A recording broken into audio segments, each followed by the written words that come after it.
Hello and welcome.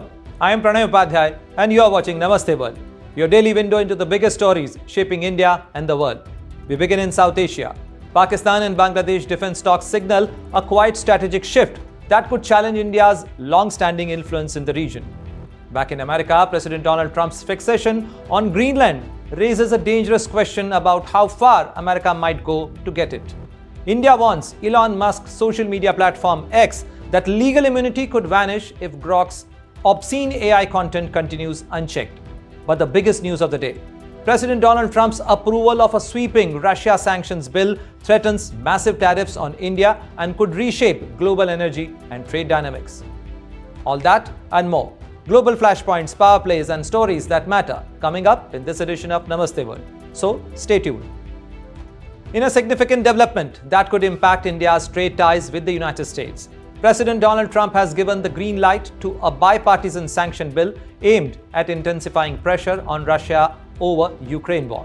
Republican Senator Lindsey announced via a social media post after having a meeting with President Donald Trump that US leader has approved the Sanctioned Russia Act of 2025.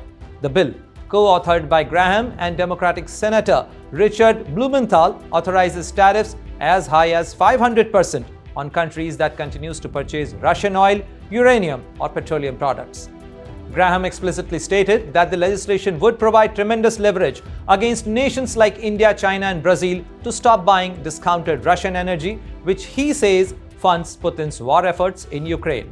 A bipartisan vote in Congress would come as early as next week.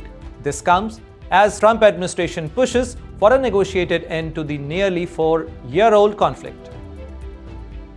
A subtle but consequential realignment is underway in South Asia as Pakistan and Bangladesh explore a defense partnership that could reshape regional equation. With Dhaka considering Pakistan-China fighter jets and New Delhi's influence under strain after Sheikh Hasina's exit, is India facing a strategic drift in its eastern neighbourhood? Here is a report by Farhan Khan.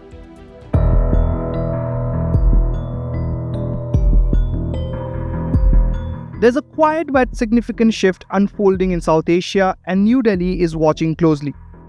Pakistan and Bangladesh are discussing a potential defense deal that could see Bangladesh buy JF-17 Thunder fighter jets, aircraft jointly developed by Pakistan and China. The talks took place in Islamabad between the Air Force chiefs of both countries and are being projected by Pakistan as part of its expanding arms export push. The timing is critical. These talks come months after the ouster of Sheikh Hasina in August 2024, an event that severely strained Dhaka's relationship with New Delhi. Since then, Bangladesh has moved closer to Pakistan, resuming direct trade for the first time since 1971 and stepping up military engagement. From India's perspective, this is a clear geopolitical shift. For decades, Bangladesh remained firmly aligned with India on security matters, especially under Hasina. Her removal has created space for Pakistan to re-enter Dhaka's strategic thinking, something unthinkable just a few years ago. Pakistan sees the JF-17 as the backbone of its air force and a flagship export. Islamabad is aggressively marketing it after claiming operational success during last year's clashes with India, claims New Delhi has strongly disputed. Bangladesh's interest is not just about jets. Pakistan has also promised fast-track delivery of Super Mushak trainer aircraft along with training and long-term technical support, a full defense ecosystem. From India's point of view, this raises three concerns. First, China's shadow. The JF-17 is a Pakistan-China joint project. Any induction into Bangladesh's air force would expand Chinese-linked military hardware in India's eastern neighbourhood. Second, strategic balance. While the JF-17 does not dramatically alter the regional air power equation, deeper Pakistan-Bangladesh defense ties dilute India's long-standing influence in Dhaka. Third, political uncertainty. Bangladesh is heading into elections under an interim government led by Muhammad Yunus. A future government that includes Islamist elements historically linked to Pakistan could further complicate India's security calculus. For Pakistan, this is about money and messaging. Islamabad is pitching arms exports as an economic lifeline, with its defense minister even claiming weapon sales could free Pakistan from IMF dependence, a bold assertion to say the least.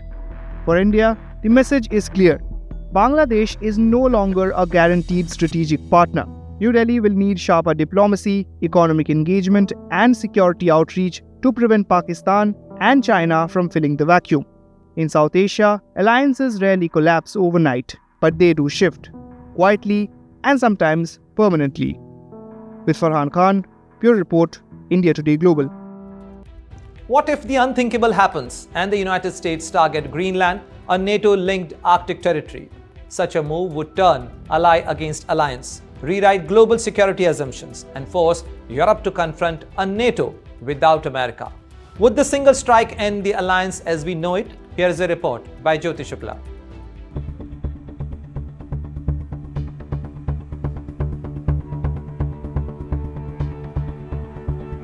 What if the unthinkable happens? What if the United States attacks Greenland? Greenland is not just an Arctic island. It is a semi-autonomous territory of Denmark, and Denmark is a NATO member, which means one thing. If the US attacks Greenland, it would technically be an attack on NATO itself. European leaders have already sounded the alarm. In a rare joint statement, France, Germany, the UK, Italy, Spain, Poland and Denmark made it clear that Greenland is part of NATO, that borders are inviolable, and that Arctic security must be defended collectively. Danish Prime Minister Mette Frederiksen went even further, warning that if the United States attacks another NATO country, everything stops. Because NATO without the United States would not just be weakened, it would be transformed. So what would NATO actually look like if the US were on the other side? Start with the air power. The US Air Force alone fields more than 1,400 combat-capable aircraft, bombers, stealth fighters, electronic warfare planes, helicopters, all backed by unmatched logistics. Without the US, NATO's biggest air forces belong to France, the UK and Turkey, each operating roughly 200 to 300 aircraft, capable, modern, but nowhere near American scale or reach. Next, land forces. The US Army has close to 500,000 troops, more than 2,600 Abrams tanks, and tens of thousands of armored vehicles. Compare that to Europe. Britain and France each operate just over 200 main battle tanks. Canada has fewer than 100. Poland is the standout, with more than 660 tanks and rapidly expanding forces. But even that cannot replace American mass. Then there's the sea. The US Navy is the backbone of NATO's global presence. 11 aircraft carriers, dozens of destroyers and cruisers, 65 submarines, most of them nuclear-powered. Without the US, NATO's only carriers would be Britain's too. European navies are professional and capable, but none can project power across oceans the way US can. And finally, nuclear weapons. This is the biggest gap of all. The United States and Russia together hold almost 90% of the world's nuclear weapons. Inside NATO, only the US, the UK and France have nuclear arms. Remove the US and NATO is left with British and French deterrents alone. Credible, yes, but far smaller. So what does this mean? A NATO without the United States would still be strong, still advanced, still united, but it would be regional, not global. And that is why Greenland matters. Because an attack there would not just test NATO's unity, it could end the alliance as we know it. With Jyoti Shukla, Bureau Report, India Today Global. President Donald Trump wants Greenland and he is no longer hiding it.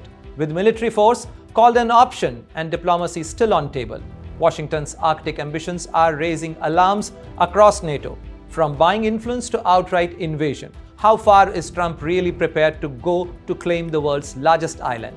Here is a report by Srijita Sen Majumdar.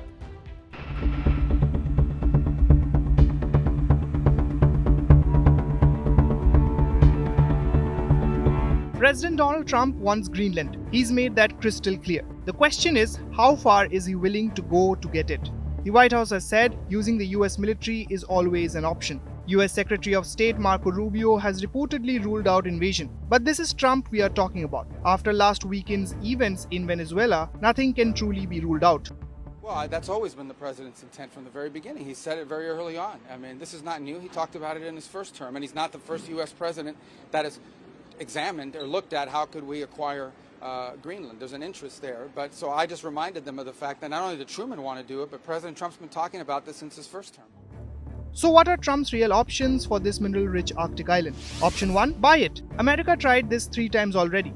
Most recently in 1946, offering $100 million. Denmark said no every time. When Trump asked in 2019, same answer, not for sale. Trying to say that they won't rule out to annex our country, and they're also interested in getting our country in other ways, but it's not interesting for us. Plus, you can't just buy countries anymore. Greenland's 57,000 people get to decide their future. Option 2, win hearts and minds. The US is investing heavily in Greenland's economy and education.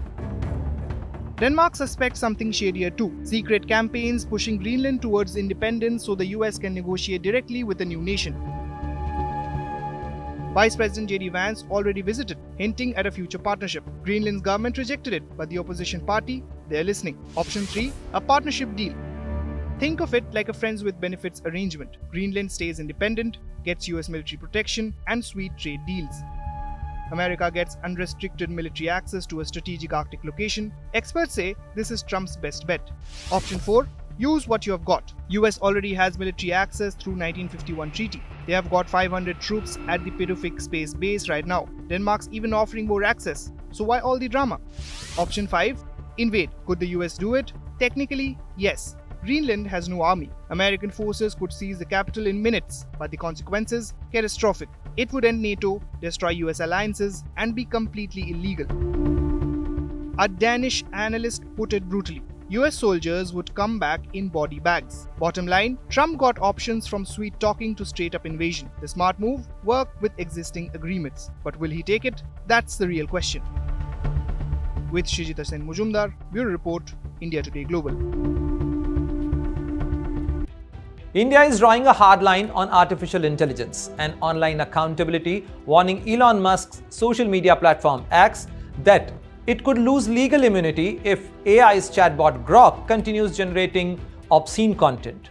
With women's safety, consent, and platform responsibility at stake, is New Delhi ready to make an example of big tech? Here is a report by Shaurik Saha.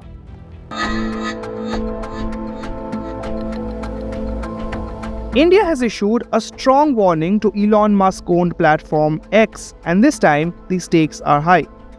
The centre says X could lose its crucial safe harbour protection if it fails to act against obscene content being generated through its AI chatbot Grok. So, what's triggered the alarm?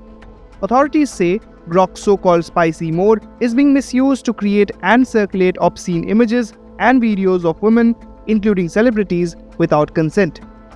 The government has called this a grave misuse of artificial intelligence, warning that it endangers the dignity, privacy, and safety of women and children. On January 2nd, the Ministry of Electronics and IT sent X a formal notice, ordering the platform to remove flagged content within 72 hours and submit an auditable compliance report. The concern goes deeper than user misuse. Officials say Grok is a platform-provided AI tool, meaning X could be seen as actively enabling harmful content, not just hosting it. That distinction weakens X's legal shield under Indian law. If safe harbour status under Section 79 of the IT Act is revoked, X could face direct legal and even criminal liability for content on its platform. The government has also flagged violations of the IT Rules 2021 and Bharatiya Nagarik Suraksha Sanhita, which deal with obscene and exploitative material. This is a new territory for X. Back in 2021, it briefly lost safe harbour protection for failing to meet compliance requirements in India.